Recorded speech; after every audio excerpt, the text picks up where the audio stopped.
The Minister for Finance, Matia Kasaija, recently advised private school owners to find a way of sustaining their business in the education sector. It didn't please them, it didn't please us, but you see, the Ministry of Finance comes to this solution, if you call it a solution at all, because they have no better solution to give to these private schools.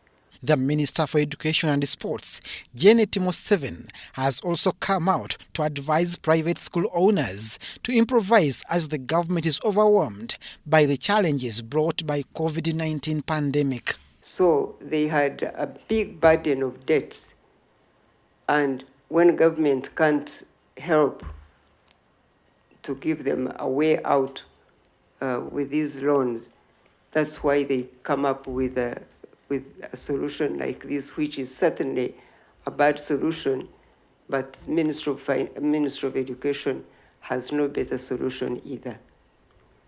This is a very difficult season, you must understand. Government is trying to do things that we had not envisaged would come up at all because of this COVID-19.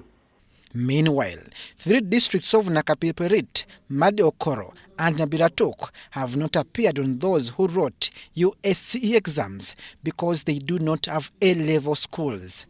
The students go to other districts where there are secondary schools to sit their exams. That's the solution.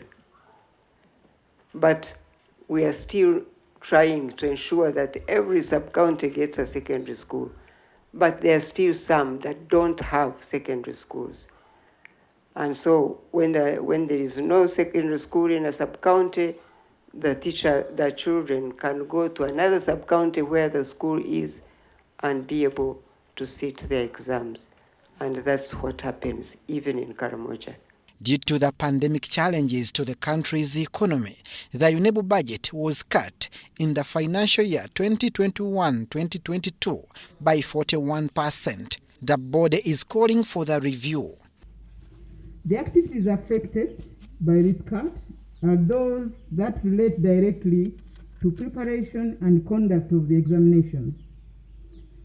The board's prayer is that the budget cut in respect of UNEB activities be reviewed. It was also noted that the issue of absenteeism still affects the government-aided schools due to limited supervision. They are recruited to teach sciences at this school, whatever subject in science, but they move from one school to another, and therefore they do not teach practically which sciences require, and therefore students find they can't do the work they ought to do in exams. Also to note is that the education sector is struggling to achieve the balance between the performance of sciences and art subjects, especially in rural areas. Abdul Nasir Lubwama, UBC News.